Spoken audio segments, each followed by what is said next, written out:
जय हिंद दोस्तों, मैं किशन आप सबका स्वागत करता हूं। शुरू करते हैं आज के डिफेंस समाचारों को।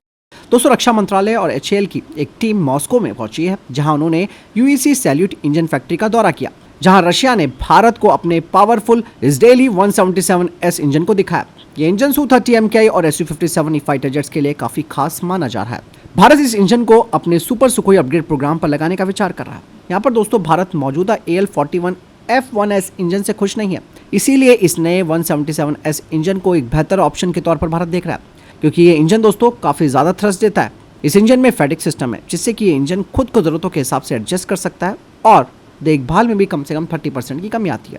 अगर ये इंजन दोस्तों Su-30 MKI पर लगाया गया तो Su-30 MKI की रेंज और जो चढ़ाई की क्षमता है वो 15 से 20% बढ़ जाएगी। एचएएल और रशिया मिलकर इसे भारत में बना सकते हैं, जिसमें कि स्पेयर पार्ट्स और सर्विस की दिक्कतें कम होंगी। और इवन ये इंजन दोस्तों भविष्य में Su-57 स्टेल्थ फाइटर जेट के लिए भी इस्तेमाल में लाया जा सकता है। मतलब साफ है कि भारत और रशिया इस नए इंजन को बना सकते हैं, जिसका इस्तेमाल Su-30 MKI और Su-57 जैसे एयरक्राफ्ट को और ज़्यादा ताकतवर, तेज और भरोसेमंद बनाया जा सकता है। इसके अलावा इंडियन एयरफोर्स अपने Su-30 MKI फाइटर जेट्स के लिए 100 नए एयरक्राफ्ट सेल्फ प्रोटेक्शन जैमर यानी कि ASPJ पॉड्स खरीदने की प्रक्रिया शुरू कर चुकी है। और ये कदम मेक इन इंडिया के तहत किया गया है, ताकि दुश्मन के रडार और मिसाइलों को धोखा देने की पूरी तकनीक भारत में डेवलप हो सके। दोस्तों, ये जो एयरक्राफ्ट सेल्फ प्रोटेक्शन जैमर है, ये एक इलेक्ट्रॉनिक सुरक्षा सिस्टम है जो कि फाइटर जेट को अदृश्य कवच देता है, यानी कि एक इनविजिबल आर्मर देता है। जब दुश्मन का रडार या मिसाइल Su-30 MKI को लॉक करने की कोशिश करता है, तो ये जो पॉड है वो सिग्नल जाम करके या फिर गलत संकेत भेजकर उन्हें धोखा देता है, और इस तरह एयरक्राफ्ट बच जाता है। और Su-30 MKI भारतीय वायुसेना की रीढ़ है, मतलब वायुसेना की 60% ताकत है ये। और अब चाइना और पाकिस्तान दोनों ही अत्याधुनिक रडार सिस्टम्स और मिसाइल सिस्टम्स का इस्तेमाल कर रहे हैं। इसलिए इंडियन एयरफोर्स अपने एयरक्राफ्ट को स्मार्ट सील्ड से लैस करने की तैयारी कर रही है। और ये सिस्टम दोस्तों एयरक्राफ्ट को 360 डिग्री सुरक्षा भी प्रदान करेगा। यहाँ पर देसी कंपनियों की अगर बात की जाए तो डेटा पैटर्न्स ने टैलोन शील्ड नाम का देसी ASPJ पॉड तैयार किया है, जिसमें कि गैलियम बेस्ड आइसा जामर है। बेल और IAI ने मिलकर स्कॉर्पियस सिस्टम को भारतीय वेरिएंट में बदलने की कोशिश शुरू कर दी है। L&T भी DRFM टेक्नोलॉजी पर काम कर रहा है। कहा ही जा रहा है कि दोस्तों ये सुपर सुखोई अपग्रेड प्रोग्राम का महत्वपूर्ण हिस्सा है। भारतीय सेना दोस्तों अब सस्ते FPV ड्रोन्स का इस्तेमाल करेगी। ये ड्रोन सिर्फ $400 से $1700 के आसपास मिलते हैं। इनका काम बड़ा और महंगा दुश्मन के ड्रोन को खत्म करना है। विचार यही है कि महंगी मिसाइलें क्यों खर्च करें जब सस्ता ड्रोन काम कर रहा है। हर कोर के लिए 8 से 10 हज़ार ड्रोन चाहिए। ये योजना है आगे भारतीय सेना की, क्योंकि रशिया यूक्रेन में सस्ते FPV ड्रोन्स ने बड़े ड्रोन्स को मार गिराया। इवन ऑपरेशन सिंदूर के दौरान पाकिस्तान ने तुर्की के काफी सारे ड्रोन्स भारत के ऊपर छोड़े थे, और इसी घटना से सीख कर भारतीय सेना FPV को तेजी से तैनात करने की योजना बना रही है। दोस्तों, FPV ड्रोन्स में 1 से 1.5 किलोग्राम का विस्फोट लगाकर इसे दुश्मन के ड्रोन से टकरा दिया जाता है। इनमें से कुछ FPV ड्रोन्स VTOL क्षमता के साथ भी हैं। सेना ने कंपनियों से बनाए जाने के लिए समझौते किए हैं, जिसका लक्ष्य है साल में लाखों ड्रोन्स को बनाना। इवन ये जो तरीका है वो लद्दाख जैसे एरिया में भी काम आएगा। इंडियन एयरफोर्स दोस्तों जल्द ही 8,000 करोड़ रुपए की ऐतिहासिक डील को फाइनल करने जा रही है। इस कॉन्ट्रैक्ट के तहत इजराइल की सरकारी कंपनी इजरायली एरोस्पेस इंडस्ट्री को 6 आधुनिक मिड एयर रिफ्यूलिंग एयरक्राफ्ट बनाने का काम सौंपा जाएगा। और ये डील भारत की स्ट्रेटेजिक एयर मोबिलिटी को एक नई ताकत देगी, और लंबे अभियानों के दौरान भारतीय फाइटर जेट्स की ताकत कई गुना बढ़ जाएगी। इंडियन एयरफोर्स के पास इस वक्त 6 रशियन मूल के IL-78 MKI टैंकर्स विमान हैं, जिनकी बहुत सारी दिक्कतें सामने आ रही हैं, और रशिया यूक्रेन की जंग की वजह से सप्लाई चेन पे भी इशू आया है। लेकिन ये जो टैंकर हैं वो न सिर्फ इंडियन एयरफोर्स को बल्कि भारतीय नौसेना के विमानों को भी हवा में ईंधन भरने में मदद करेंगे, जिससे कि मिशन की रेंज बढ़ जाएगी। इस डील के तहत IAI अपनी बेटेक एविएशन ग्रुप यूनिट के माध्यम से 6 पुराने बोइंग 767 यात्री विमानों को multi mission tanker transport aircraft में बदलेगा। इन विमानों में दोस्तों बूम और ड्रॉग दोनों प्रकार की रिफ्यूलिंग सुविधा होगी। इनका फ्यूल एफिशिएंट इंजन और कम ऑपरेटिंग कॉस्ट होगी। कार्गो और सर्विलांस के लिए भी ये उपयोगी होंगे। Su-30 MKI राफेल जैसे जो इंडियन एयरफोर्स के मेन एयरक्राफ्ट हैं उनके साथ कंपैटिबल भी होंगे। इस डील में दोस्तों 30% मेड इन इंडिया कंटेंट का भी प्रावधान रखा गया। IAI भारत की HAL और प्राइवेट सेक्टर के साथ मिलकर फ्यूल पॉड्स, एवियोनिक्स और अन्य सब सिस्टम्स का निर्माण करेगी। जो टैंकर फ्लीट इस वक्त 6 की संख्या में हमारे पास, उनकी संख्या बढ़कर 12 हो जाएगी, और इंडियन एयरफोर्स की ऑपरेशनल रेंज भी इससे 2 गुना हो जाएगी। ये कॉन्ट्रैक्ट 2025 के अंत तक साइन होने की संभावना है। हालांकि इससे पहले इंडियन एयरफोर्स ने 2025 में अमेरिका की कंपनी मेत्रा से KC-135 टैंकर लीज पर लिए थे, ताकि ट्रेनिंग और त्वरित क्षमता की वृद्धि की जा सके।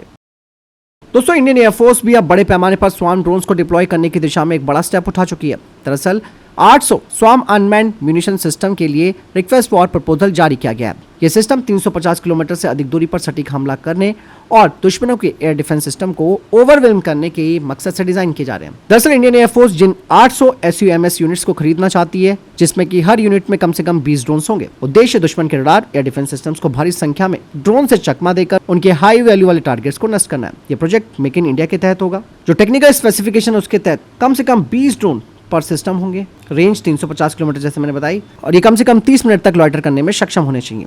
और पेलोड की बात की जाए तो 30 किलोग्राम तक का ये पेलोड अपने साथ कैरी करने के लिए सक्षम होने चाहिए, जिसमें कि ऑर्डिनेंस, सेंसर्स, ECM और कम्युनिकेशन भी शामिल है। और ये hybrid jet engine plus battery दोनों से ऑपरेट करने में सक्षम होने चाहिए और 16,000 फीट तक ऑपरेट होने में भी सक्षम होने चाहिए। के अलावा ये -20 डिग्री से 50 डिग्री सेल्सियस के तापमान पर भी ऑपरेट होने में सक्षम होने चाहिए। और इवन भविष्य के वेरिएंट पर भी काम होगा, जिसमें कि 1000 किलोमीटर रेंज पर भी विचार चल रहा है।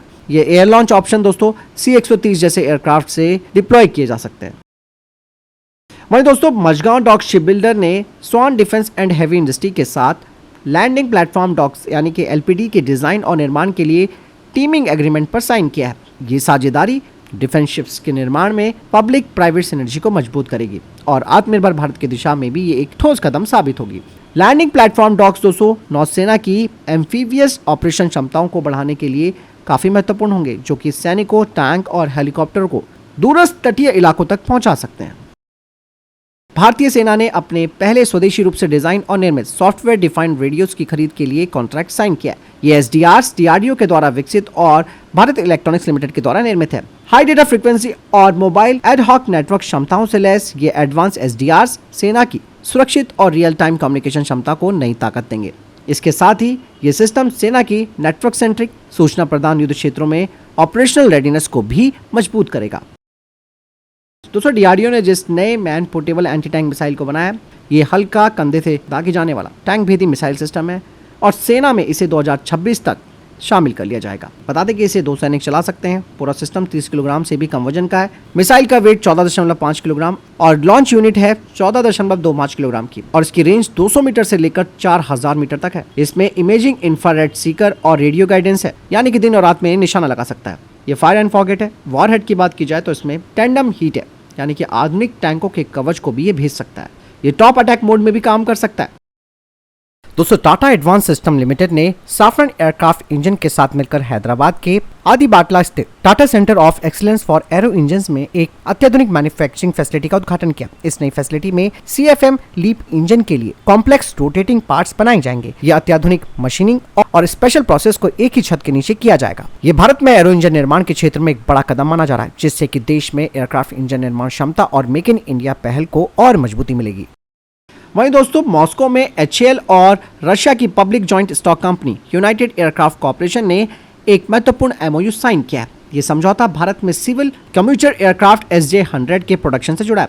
SJ-100 एयरक्राफ्ट की कुछ खास विशेषताएं भी हैं, जैसे कि ट्विन इंजन वाला है, नैरो बॉडी, रीजनल जेट है, 200 से ज्यादा विमान निर्मित किए जा चुके हैं, 16 से अधिक अंतर्राष्ट्रीय एयरलाइंस के द्वारा ऑपरेटेड भी हैं। लेकिन इसका जो नया वेरिएंट है SJ-100 ये पूरी तरीके से सैंक्शन प्रूफ है, क्योंकि सभी वेस्टर्न कंपोनेंट्स को रशियन निर्मित हिस्सों से बदला जा चुका है, इंजन से लेकर केबल नेटवर्क तक। मतलब इसमें 70 से 80% इंडिजिनस कंटेंट लगाया जा चुका है। भारत के लिए दोस्तों इसका बड़ा फायदा मिलेगा।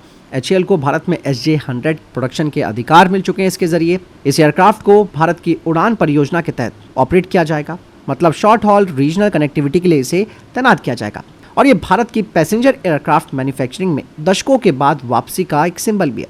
भारत के लिए यह परियोजना एक गेम चेंजर साबित हो सकती है, जो देश के घरेलू एविएशन इंडस्ट्री और कनेक्टिविटी दोनों को नई गति देगा। तो फिलहाल इतने तक के टॉप डिफेंस अपडेट। वीडियो के सामने कोई प्रश्न जवाब है, आपको कोई सवाल है, कमेंट सेक्शन में लिखकर जरूर पूछ सकते हैं। वीडियो को लाइक और शेयर जरूर कीजिएगा। जय हिंद, वंदे मातरम।